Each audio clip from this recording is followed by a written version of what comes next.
Epístola de Paulo aos 1 Coríntios, capítulo 13, versículo 11, que está escrito: Quando eu era menino, falava como menino, pensava como menino, raciocinava como menino, mas me tornei homem, deixei para trás as coisas de menino.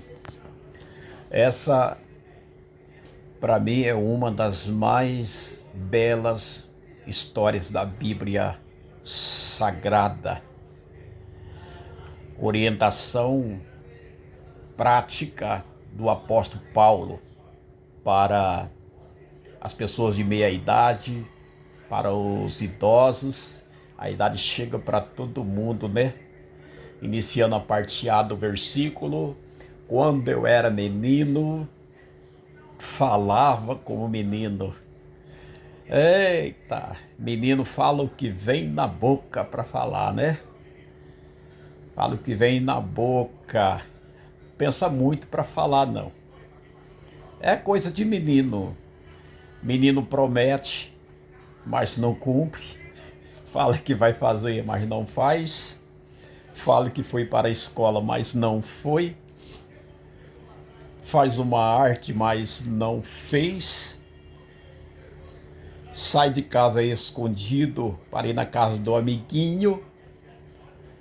Entende? Tudo é coisa de menino. Quando eu era menino, eu sou um dos meninos mais bonitos que a minha mãe gerou. Nós somos em 15 na nossa família. São 10 mulheres e mais 5 homens.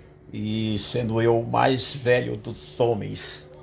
Aí eu me lembro quando eu era menino, já entrando na fase de adolescente, eu queria passear. Eu queria conhecer algumas meninas, aquela vontade de namorar, sabe? Que menino tem. Aí, como a minha mãe e meu pai não deixavam eu sair de casa, principalmente à noite, um dia eu resolvi pular a janela à noite e fugir, porque estava interessado numa menina. Aí o que aconteceu?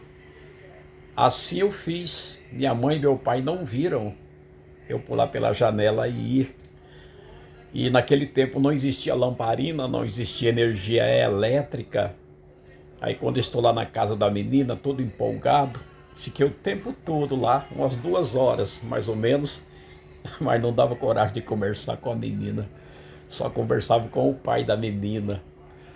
Aí chegou a hora de ir para casa, que já estava ficando tarde. Aí eu quis mostrar que eu era macho, olha. Menino querendo mostrar que é homem. É desse jeito. Aí eu falei, eu vou para casa, boa noite para você, estou indo. Aí o meu amigo, o pai da menina, falou, olha, leva o candeeiro.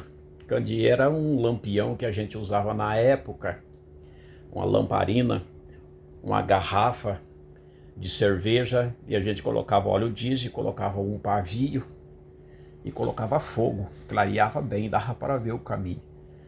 Mas eu falei, não preciso de candeeiro não, pode deixar que eu vou bem, não está tão escuro não. Mas pensa numa noite escura, estava igual um breu. A hora que eu ganhei a estrada, eu não via nenhum sinal da estrada. E desci a estrada abaixo. E o medo era tanto que a vista começou a embaralhar. Aí de repente eu vi tipo um braço branco, sabe? Chamando, cercando eu no meio da estrada. E o medo se apoderou de mim. E eu me ajoelhei no meio da estrada e comecei a rezar o creio em Deus Pai Todo-Poderoso, Criador do céu e da terra. E aquela mão não saía do meio da estrada e o medo se apoderou de mim. Eu passei a mão numa pedra, achei uma pedra no escuro, passando a mão para um lado e para o outro. E me coloquei em pé e pensei, agora eu já sou homem. Eu tenho que acabar com as coisas de menino. Vou colocar essa assombração para correr. Aí eu peguei e dei um grito, ei, sai da frente. Se você não sair daí, eu vou mandar a pedra. E não saiu. E eu mandei a pedra. E eu acertei, pensa numa pontaria boa. Era uma folha de bananeira seca. Por causa do orvalho, ela começou a brilhar e o vento assoprava e ela balançava. Aí quando eu vi que era folha de bananeira, eu ganhei o caminho. E logo abaixo eu me lembrei que tinha muitas cobras por ali. E tinha uns passarinhos que piavam à noite, tipo um pintinho, né? Piu, piu, piu. E as pessoas falavam que era o pico de jaca, que era cobra. Aí o medo se apoderou de novo. Aí eu comecei a correr no escuro, sabe? Tropeçava, caía, levantava e ia embora. Aí logo na frente tinha uma baixada que o pessoal falava que alguém tinha matado alguém ali. E que tinha assombração. Pensa num camarada que tinha medo de assombração, que eu não podia ouvir nenhum cachorro urrar. Se eu ouvisse um cachorro... Au! Eita! Mas o medo se apoderava de mim de um tanto. E eu desci correndo. Era uma baixada e logo em seguida um morro. Do jeito que eu desci, eu subi, parecendo um carro de... um carro de 8 válvulas. 1.6, 1.8. Nem pé de marcha. E logo na frente eu tinha que cruzar no meio de um pasto. E tinha uma vaca muito brava. Aí quando eu me lembrei da vaca brava, eu disse, meu Deus, no escuro. E eu comecei a correr no meio daquele pasto até que eu cheguei na cerca. E passei a cerca e cheguei em casa e pulei a janela de volta e deitei na minha caminha e fiquei quieto. O que é isso? Isso é coisa de menino. Coisa de menino. A gente, quando é menino, a gente faz tantas artes, a gente corre, a gente brinca o dia inteiro e não sente canseira, não é verdade? Porque é menino, é coisa de menino. Aí a gente chega à idade. Chega a idade e começa a doer a perna, começa a doer o braço. Se caminhar um pouquinho mais rápido, parece que vai morrer, não é? É porque a gente não é mais menino. A gente não consegue fazer essas atrocidades que uma criança faz. As coisas de meninos ficaram para trás.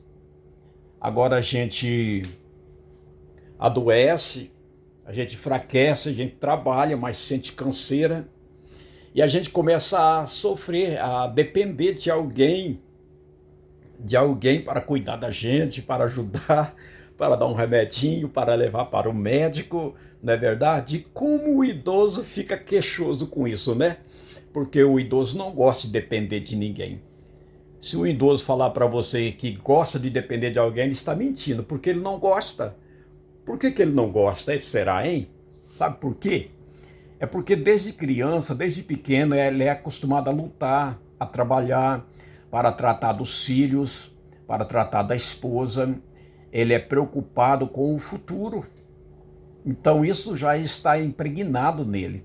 É a vida dele. Aí de repente cai numa cama e passa a depender das pessoas, né? Às vezes até para dar um banho, talvez. E o idoso fica se queixando, fica reclamando, não é verdade? Às vezes é até uma pessoa boa, mas por causa da situação do momento, por causa das circunstâncias da vida, começa a reclamar. Eu falo com você que já está sentindo dores no corpo, que já não aguenta mais correr, tá? Já não aguenta mais pular a janela, já não aguenta mais correr de assombração, já não aguenta mais jogar pedra em fantasma. Se contente com isso, tá? Você já fez muito na sua vida, já trabalhou bastante e a ajuda que você recebe dos seus filhos, isto é muito agradável, é muito honroso. E a Bíblia até diz para os filhos, honra o teu pai e a tua mãe, porque é o primeiro mandamento com promessa. E eu falo com você, viu, filho, que é novo, que tem um pai e mãe, são idosos dentro de casa. Honre eles, ajudando, cozinhando, lavando, passando, levando para passear, levando para a igreja. Esteja junto. Isso é honrar. Então honra os idosos, porque isto é o primeiro mandamento com promessa.